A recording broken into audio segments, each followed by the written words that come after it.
From Focal Point Radio and Radio Fairfax in Fairfax, Virginia, this is The Mimi Geerges Show.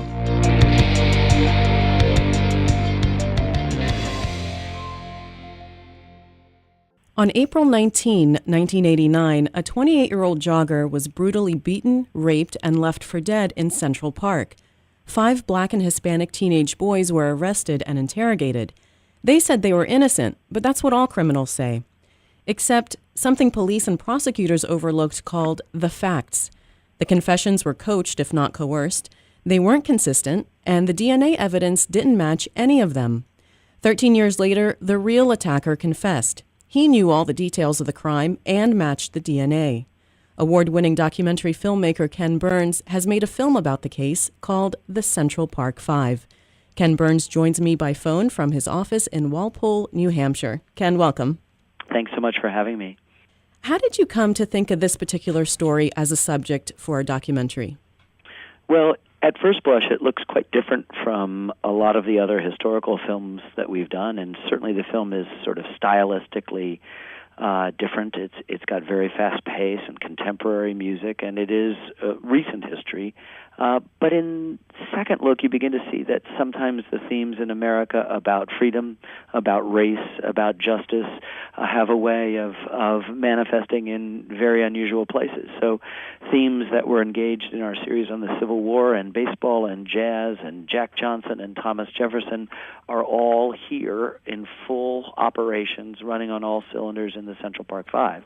But specifically, this project was brought to me by my daughter, who became obsessed with it while still an undergraduate at Yale, wrote her final thesis on it, and eventually decided to write a book. And as she was typing out the first pages, her husband, David McMahon, an extraordinary filmmaker that I've had the great privilege of collaborating with for 15 years, and I decided maybe this was a film. So it's been an amazing thing. You know, almost every film I can stand up in front of an audience or speak in an interview and say, you know, I really hope you enjoy this film.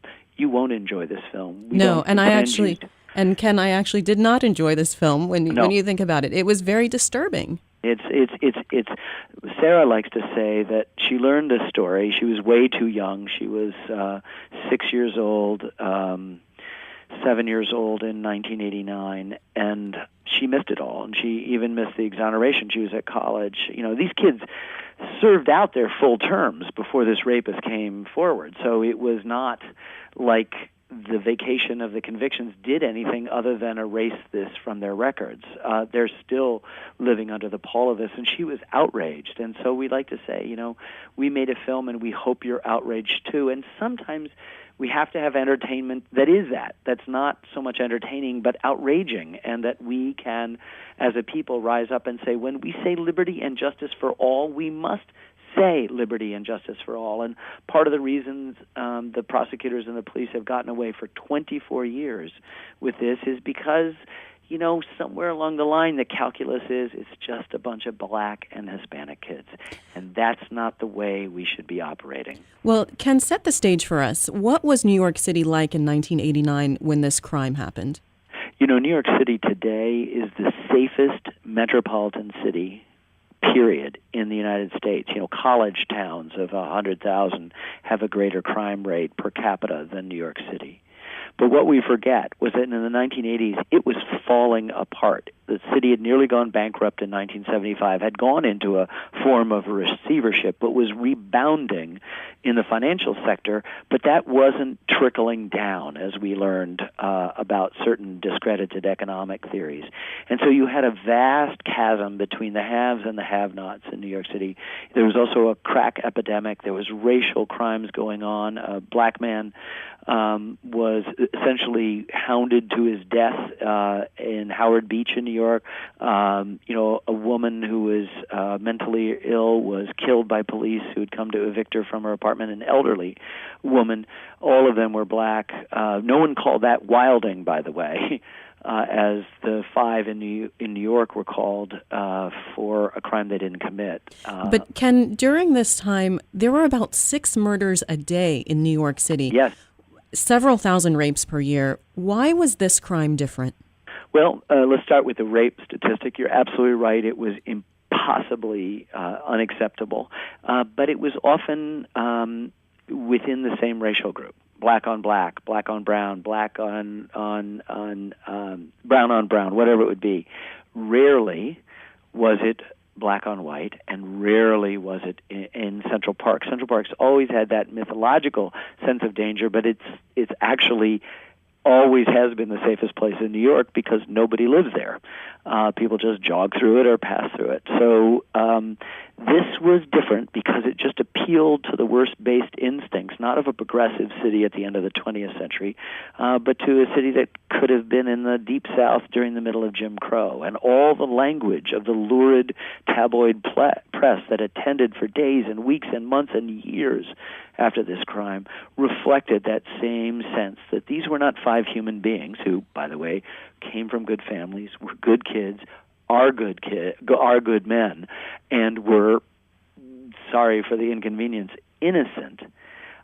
They were treated as if they were animals. The imagery of Wilding was of a wolf pack, of these preying, bestial images that you can go back into Jim Crow accounts of newspapers justifying a lynching in Macon, Georgia, or someplace in Alabama or Mississippi, and find the same sickening language about one human being to another. Ken Burns is on the phone with me. He's an award-winning documentary filmmaker.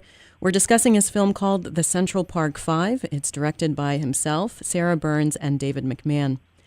A journalist that you interviewed said this. He said that it was a proxy war. What did he mean by that? Proxy war for what? Well, I think, in some cases it was a proxy war for the continuing differences between people based on race. It was a proxy war between sort of institutions, the idea that New York was beginning to get better and this was the worst crime ever. The mayor of New York called it the crime of the century. This had a petite, blonde white woman and five apparent insensitive, beasts. Well, these were two 14-year-old, two 15-year-old, and a developmentally challenged 16-year-old who was probably the mental and emotional age of a 12-year-old, being charged with this most serious crime when in fact... And also, Ken, the victim was a Wall Street broker, so there was a class issue as well. There was a huge class issue, and where she lived and where she jogged and where they lived and where they were hanging out all became part of this. This is so... it's an amazing tragedy, and what you had were cops and prosecutors overlooking a couple days before evidence of this serial rapist's crime, and then missing it as they focused on the five on the crime of April 19th, the infamous Central Park jogger rape, and then this guy went on to rape and indeed murder other people.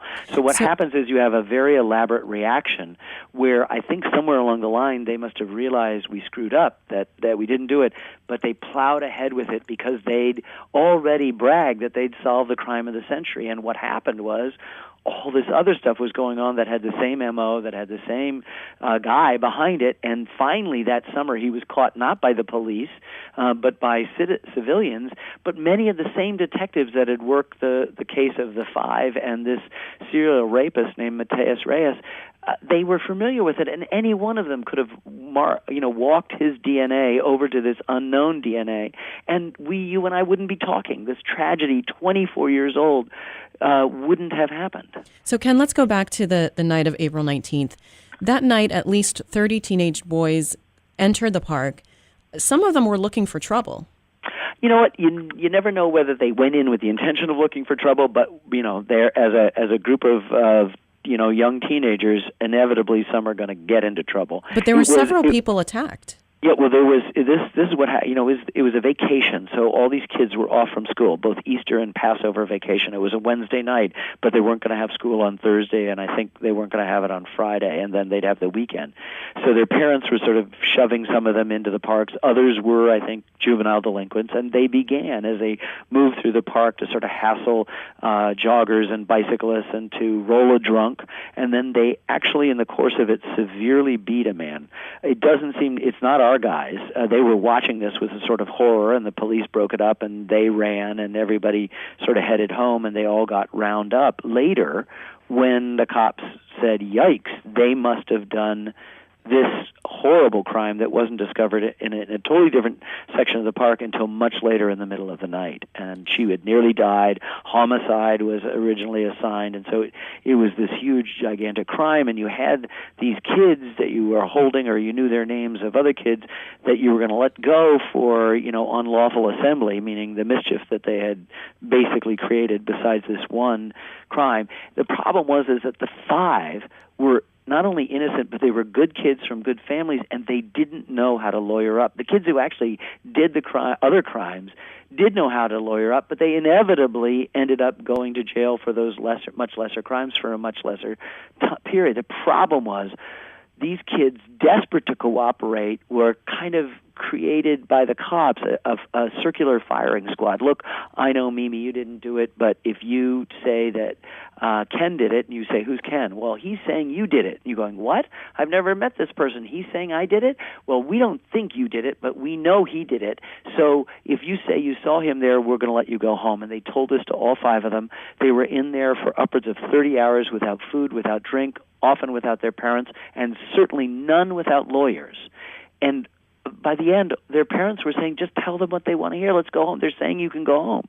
And, of course, the minute they signed their statements, they were all implicated in a crime that one of them came in. He wasn't even on a list. He came in to be with his friend, and he came home 13 years later. So here's the question, Ken. Why, first of all, did they round up these 5 in particular? Yeah, well, they rounded up a lot more. These are the 5 that weren't smart enough, didn't to invoke their Miranda, that didn't know, were desperate to cooperate, were innocent and so terrified of this process and so eager to help out. The others who were not, remember, none of these kids, no matter what others' crimes may have committed, had anything to do with the horrible rape and near murder of the jogger. So this is the stuff of delinquency, not of psychopathy, and that's what was going on in the other park. So these kids didn't know enough to defend themselves, and that's why they ended up with it. And the amazing thing is as you said in your introduction, not only were the statements coerced without a doubt. Coaching is a very mild way of putting it, but you don't spend 30 hours with a 14-year-old just to get the story straight, unless there's a good deal of coercion. But there are, as you said, contradictions within their confessions, in quotes, and contradictions between their confessions, in quotes, and none of those confessions acknowledge the existence of anybody else, which would then ask you why, in this incredibly bloody crime scene, with none of the crime scene on the boys and none of the boys on the crime scene, there is one bit of forensic evidence and it doesn't match. Why wouldn't any of their testimonies reflect this other person? And that should have stopped the proceedings right there. The cops should have said, wait a second, we can hold these kids, but let's entertain an alternative narrative. Didn't you say that a couple days before, when a woman was assaulted in Central Park, we failed to follow through with this guy named Mateus Reyes? Because if they'd done that, you and I wouldn't be talking about this injustice that's gone on for 24 years. Award-winning documentary filmmaker Ken Burns is on the phone with me. We're discussing his film called The Central Park 5. So when we say that the cops coerced a confession from them and essentially lied to them and say, just, if you say this, then you can go home. Of course, the cops deny this. Isn't that illegal?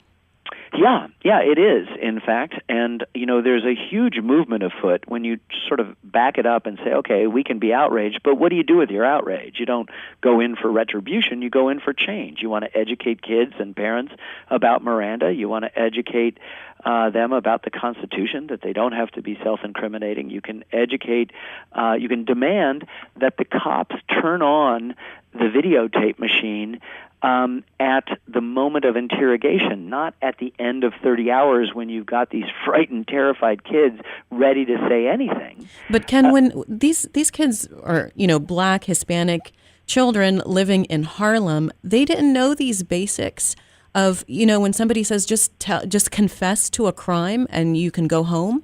It seems incredibly naive to me. It does, and I don't know a single 14 or 15-year-old or 16-year-old in which the phrase incredibly naive couldn't be applied in almost every aspect of life. It's why we don't let them drive until they're 16, because of that incredible naivete. They were terrified. And as Yusef Salaam, one of the five, says, they were so angry and so yelling at me, I thought they were going to take me in the back and kill me. That's what he felt. There was physical abuse, the five all say. There was psychological abuse, blowing smoke in their faces, screaming in their faces, spitting in their faces. There was good cop, bad cop routines, and they just felt rescued when that good cop came in and said, look, Raymond, referring to Raymond Santana, you're a good kid. We know you didn't do it. But Kevin Richardson is next door, and we know he's going down for this. If you just say that you saw him there, and you're thinking, finally, well, this is the way out of this. Coerced confessions have been studied by psychologists and sociologists for years.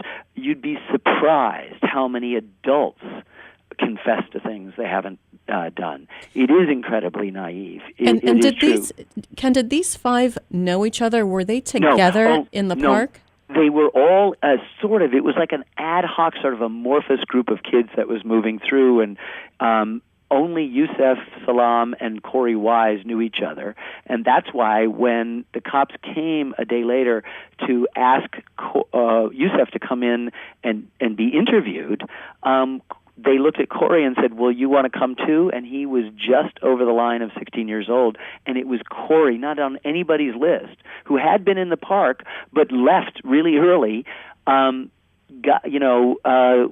for, because he was an adult, went for 13 years instead of the 7 that the others went. It's tragedy upon tragedy upon tragedy. And Korey actually has severe hearing loss. That's right, and this is the developmental challenge. He really was at a kind of mental age of about a 12-year-old, and he was being interrogated, and they were saying, if you just give us a story, we'll let you go home. And he's overwhelmed. You should see the pictures of him he's overwhelmed and clearly will say anything. And his videotape confession, which is in our film along with the 3 others that did it, Yusef's mom, who worked at Parsons College, who taught at Parsons College, burst in and said, my son is not making a statement, and got a lawyer. But that lawyer was so incompetent, he introduced the detective's notes at the trial thinking they'd help him, and of course they hurt Yusef as well. But Korey's footage is so excruciating to think that we would, in this incredible society of ours,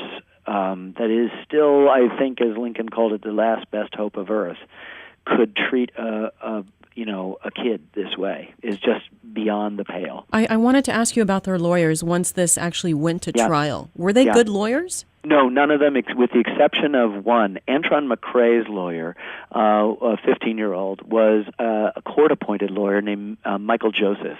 We interviewed for the film.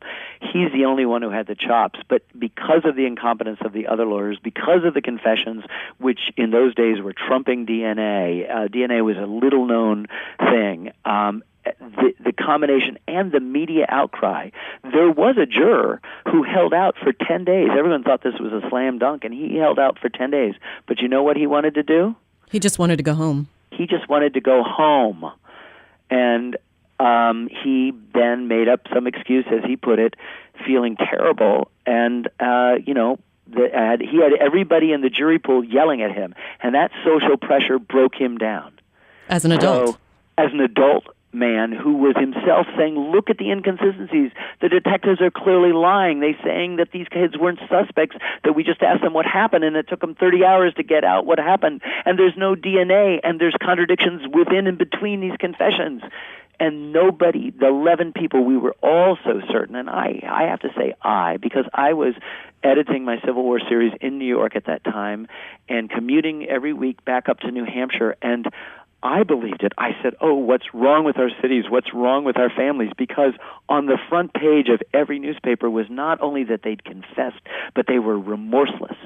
I defy you, and you've seen the film, to suggest that these 5 human beings that we interview are anything but good human beings, that you can go into this film absolutely convinced of their death, absolutely certain that they must have gotten off on some legal technicality, and I defy you to hold that opinion at the end of this film. Ken Burns is on the phone with me. He's an award-winning documentary filmmaker. We're discussing his film called The Central Park 5. Did they tell you what kind of conditions they faced once they got to prison? they did in the most embarrassed and deflecting way, and so there's not so much details. At one point, Korey says, in his fashion, all the trials and tribulations, the scuffling, the jumping-ons, the stabbings, and I think that says it all. And I think whatever you've imagined happens in prison happened to these innocent, sweet kids who had, I don't know where you were when you were 14 years old, but as one of them said, I was looking forward to the prom and getting a girlfriend and having a job, and another one says, and maybe I should be married by now and have a family, and I don't have any of that. Maybe own a home. None of us have this gap removed out of our lives like this. Do you think it was worse for them in prison because of their notoriety? Well, when you are, if you're a child molester, you get the worst treatment. If you're a sex offender, you get the next worst treatment. And these were the worst sex offenders on earth. What happened to them once they served their terms and were released? Well, they still had this stigma. Let's remember there was an opportunity for a plea deal. They refused it because they were innocent. As soon as they got out and realized what they had, the trouble they were in from the confessions, in quotes, they recanted and said, no, we didn't do this. They said 1,000,000 times more, and their DNA evidence supported it, and the contradictions supported it. But then when they'd come up for parole, if they said, oh, yeah, I did it, I feel really bad, they would have been let out a lot earlier. Not a single one did. Served out the full sentence, and then had to register as sex offenders until the crimes were vacated, long after most of them had gone home. Two exceptions. One is Korey Wise, who happened to bump into the actual rapist. He'd met him for the second time. They'd had a fight over TV way back in Rikers Island back in 89, and now it was 2002.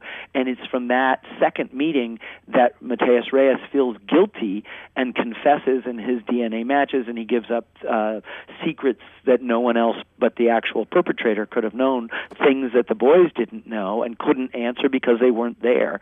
And Korey was immediately, was released, and in the course of the next few months, the convictions were vacated. Raymond Santana, though, because he couldn't get a job anywhere, because he was the worst criminal on earth, took to dealing drugs and went to jail for what would have been a misdemeanor, but was now a felony because he had a prior record. And as soon as Mateus Reyes came forward and the convictions were vacated, he was instantly released from jail. What do you think Reyes's motivation was for that confession? It's not like he's a good guy. He's not a good guy. He's a bad guy, and this is where you got to stop and take stock of yourselves, ourselves. I mean, the historian Craig Stephen Wilder in the film says, we're not very good people, and often not. He kind of lets us off the hook when he says, and often not.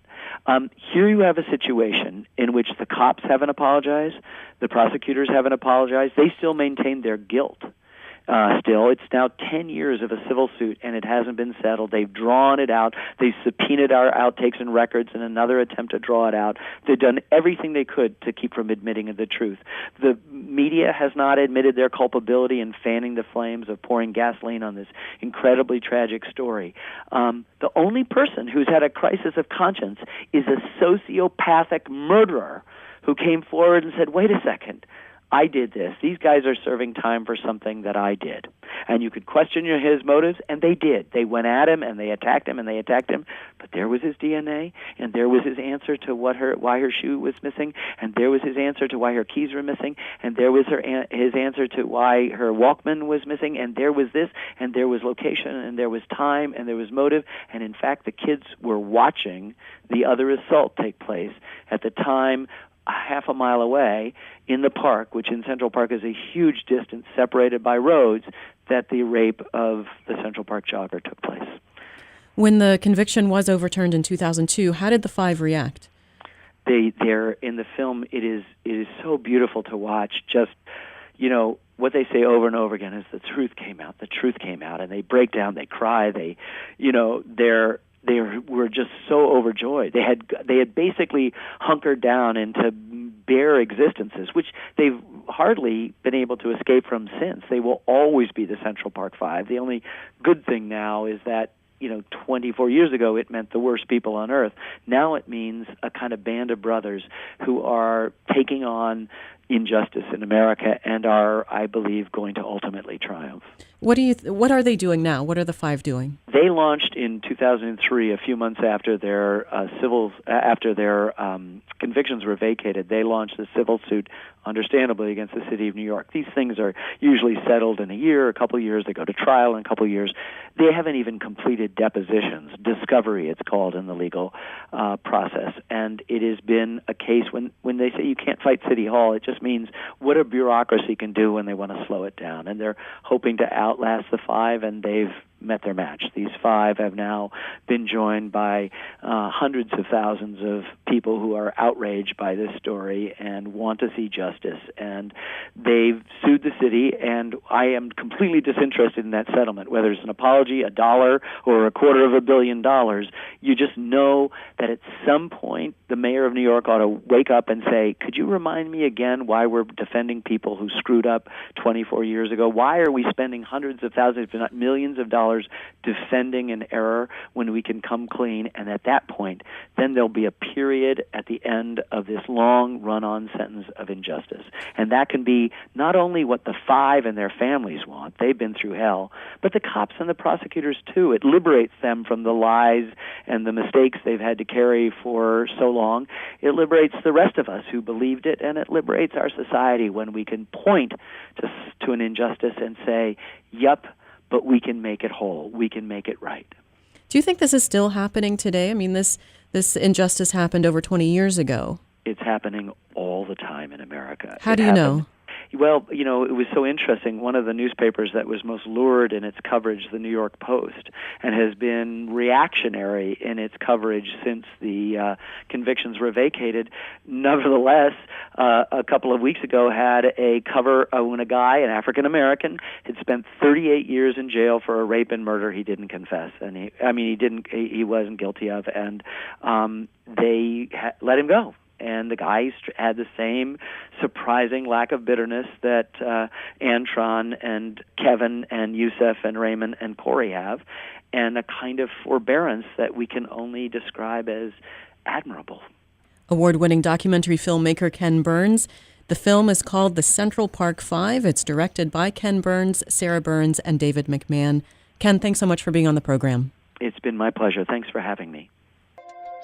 I hope you enjoyed that segment. You can listen to it in its entirety, as well as all of our shows, on our website, mgshow.org. We're also on tunein.com and iTunes. You can connect with us on Facebook. We're at facebook.com/MimiGshow. And my Twitter handle is @MimiGeerges. It's MimiGeerges.